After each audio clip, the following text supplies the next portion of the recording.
ಶಕುಂತಲೆಯ ಆತ್ಮಗೌರವ ಮತ್ತು ಬದಲಾದ ಬದುಕು. ಶಕುಂತಲೆಗೆ ತನ್ನ ಅತ್ತೆ ಮನೆಯಲ್ಲಿ ಎಂದೂ ಗೌರವ ಸಿಗುತ್ತಿರಲಿಲ್ಲ.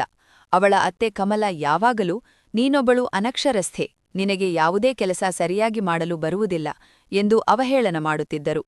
ಅವಳ ಪತಿ ಸುಧೀರ್ ಕೂಡ ಎಂದೂ ಗೌರವ ನೀಡುತ್ತಿರಲಿಲ್ಲ, ಕೇವಲ ತನ್ನ ಅಗತ್ಯಗಳಿಗಾಗಿ ಮಾತ್ರ ಅವಳ ಹತ್ತಿರ ಬರುತ್ತಿದ್ದನು. ಶಕುಂತಲೆ ತಾಯಿಯಾದಾಗ ತನ್ನ ಮಕ್ಕಳಾದರೂ ಗೌರವ ನೀಡಬಹುದು ಎಂದುಕೊಂಡಿದ್ದಳು.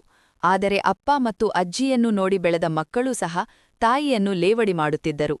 ಮಕ್ಕಳು ಬೆಳೆದಂತೆ ಅವರ ವರ್ತನೆ ತಾಯಿಯ ಪ್ರತಿ ಇನ್ನೂ ಕಟುವಾಗುತ್ತಾ ಹೋಯಿತು. ಒಂದು ದಿನ ಅತ್ತೆಯ ಗೆಳತಿಯರು ಮನೆಗೆ ಬಂದಿದ್ದರು. ಶಕುಂತಲೆ ಮಧ್ಯಾಹ್ನದಿಂದ ಅವರ ಸೇವೆಯಲ್ಲಿ ತೊಡಗಿದ್ದಳು. ತಾನು ಊಟವನ್ನು ಮಾಡಿರಲಿಲ್ಲ. ಗೆಳತಿಯರು ಹೋದ ಮೇಲೆ ಅತ್ತೆ, ಇವತ್ತು ಎಂತಹ ಕಳಪೆ ನಾಷ್ಟ ಮಾಡಿದ್ದೆ, ಯಾರಿಗೂ ಇಷ್ಟವಾಗಲಿಲ್ಲ, ನೀನು ಯಾವುದಕ್ಕೂ ಲಾಯಕ್ಕಿಲ್ಲದವಳು ಎಂದು ಹಂಗಿಸಿದರು. ಶಕುಂತಲೆ ಬೇಸರದಿಂದ, ನಾನು ಯಾವುದಕ್ಕೂ ಲಾಯಕ್ಕಿಲ್ಲದ ಮೇಲೆ ಸತ್ತು ಹೋಗುವುದೇ ವಾಸಿ ಎನಿಸುತ್ತದೆ ಎಂದಳು. ಅದಕ್ಕೆ ಅತ್ತೆ, ಹೌದು, ಸತ್ತು ಹೋಗು, ನೀನು ಸತ್ತರೆ ನನ್ನ ಮಗನಿಗೆ ಎರಡನೇ ಮದುವೆ ಮಾಡುತ್ತೇನೆ ಎಂದು ಕ್ರೂರವಾಗಿ ಉತ್ತರಿಸಿದರು. ಮಕ್ಕಳು ಕೂಡ ತಕ್ಷಣವೇ, ಹೌದು ಅಮ್ಮ, ನೀನು ಸತ್ತು ಹೋಗು, ಅಜ್ಜಿ ನಮಗೆ ಹೊಸ ಮಮ್ಮಿ ತರುತ್ತಾರೆ, ನೀನು ಇಂಗ್ಲಿಷ್ ಕೂಡ ಮಾತನಾಡಲ್ಲ, ನಿಮಗಿಂತ ಸಾಕುತಾಯಿಯೇ ವಾಸಿ ಎಂದರು.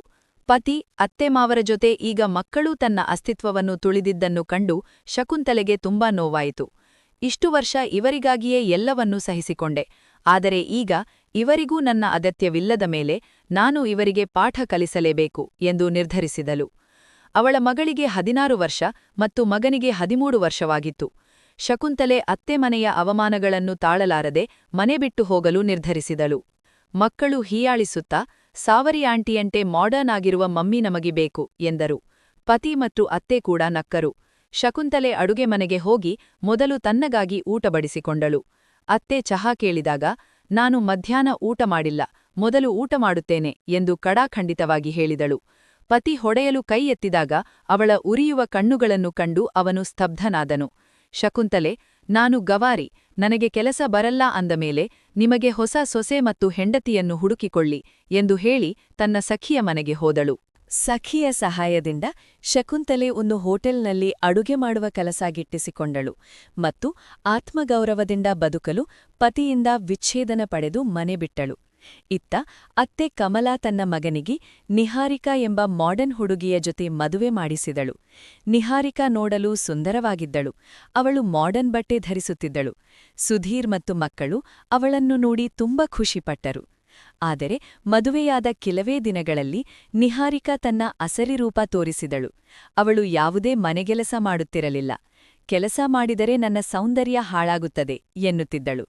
ಅತ್ತೆ ಕಮಲಾ ಅವರ ಅನಾರೋಗ್ಯದ ಬಗ್ಗೆ ಹೇಳಿದಾಗ, ನಾನೇನು ಡಾಕ್ಟರಾ, ನನ್ಹತ್ತಿರ ಯಾಕೆ ಹೇಳ್ತೀರಾ ಎಂದು ಜೇಂಕರಿಸುತ್ತಿದ್ದಳು.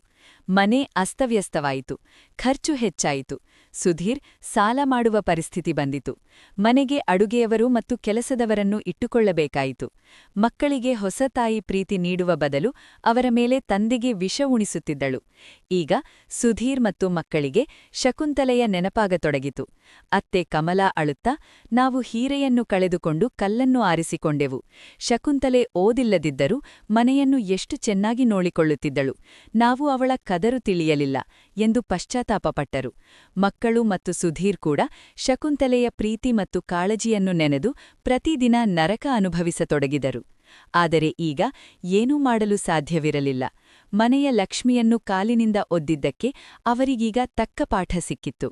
ಸಂದೇಶ: ಜೀವನದಲ್ಲಿ ಒಳ್ಳೆಯ ವ್ಯಕ್ತಿಗಳ ಮೌಲ್ಯ ತಿಳಿಯದವರಿಗೆ ಕಾಲವು ಕೆಟ್ಟ ವ್ಯಕ್ತಿಗಳ ಮೂಲಕ ಪಾಠ ಕಲಿಸುತ್ತದೆ.